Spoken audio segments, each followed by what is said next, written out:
मित्रांनो, आज आपण आलेलो आहे देवगिरी किल्ला येथे। याला देवगिरी असं नाव का म्हणतात? देवगिरी म्हणजे काय? देवगिरी म्हणजे हिल ऑफ गॉड, म्हणजे काय की पर्वतांचा देवता। कारण की हा जो गड किल्ला आहे हा पूर्णपणे पर्वतावरती अशा प्रकारे स्थापित आहे की ज्याला गड किल्ला म्हणजे देवगिरी असं म्हटलं जातं। देवगिरी हे यादवकालीन जे राजे आहेत भिलामा यांनी आणि हा किल्ला 11व्या सेंचुरीमध्ये तयार झालेला आहे। आपण आता सध्या आहोत आमखास येथे, दिवाने खास येथे। दिवाने खासला आमखास असं सुद्धा मराठीमध्ये म्हटलं जातं। आणि येथे आपण बघत आहोत की खूप साऱ्या असल्या ज्या वास्तुकलांचं नमुना आपण इथं बघू शकतो। आणि इथून आपण आता समोर आपल्याला दिसतोय तो चांद मिनार, सोबतच या चांद मिनारच्या सोबत आपण सर्वजण बघा।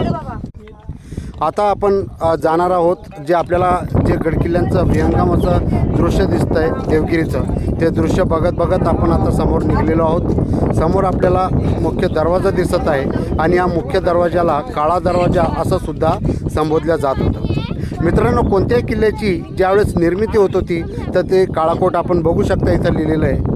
त्यानंतर हेमाडपंथी मंदिरात आपण हेमाडपंथी मंदिराचं वैशिष्ट्य असं असतं की ते आयताकार पद्धतीत निर्मित असतं, त्याला कोणत्या प्रकारचं गुंबज वगैरे नसतं, ते वास्तुकलेच्या उत्कृष्ट असा नमुना असतो।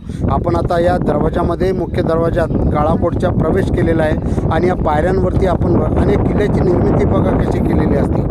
ही किल्ल्याची निर्मिती झिकझॅक पद्धतीत केलेली असते, जेणेकरून जे दुश्मन सैन्याचं जे शत्रू सैन्य आहे ते त्यावरती ज्यावेळेस तोफती लागेल तर त्यावेळेस तोफा या दरवाजाला भेदून या समोरच्या भिंतीवरती आदळतील, जेणेकरून शत्रू एका प्रकारचे भुलभुलैयासारखं। त्यामुळं म्हणतात की देवगिरीचा किल्ला हा अभेद्य असा राहिलेला आहे। आजपर्यंत या किल्ल्याला कुणी जिंकलेलं नाही आहे। आपल्यासोबत जी छोटी ट्रेकर आहे, गडकिल्ल्यांची मोहीम पत्ते करण्यासाठी आपण जो विडा उचललेला आहे तर आपल्याला रशिताने सुद्धा तशीच साथ दिलेली आहे। रशिताचं वयसुद्धा ती मोठ्या जिकरीने रशिता आपल्यासोबत या गडकिल्ल्यांच्या मोहिमेत सहभागी होत असते। आज मिरशाने सुद्धा आपल्याला साथ दिलेली आहे। सोबत आपण आता बघू शकता की समोर जो आहे तो चिनी महल आहे, ज्याचं निळ्या आणि पिवळ्या रंगामध्ये हे होतं। जो शेवटचा कुतुबशाह होता, जो तानाशाह होता, त्याला इथेच बंदी बनवण्यात आलेलं होतं इसवी सन 1700पर्यंत, जोपर्यंत त्याचा मृत्यू होत नाही। हे आपण खंदक बघू शकता।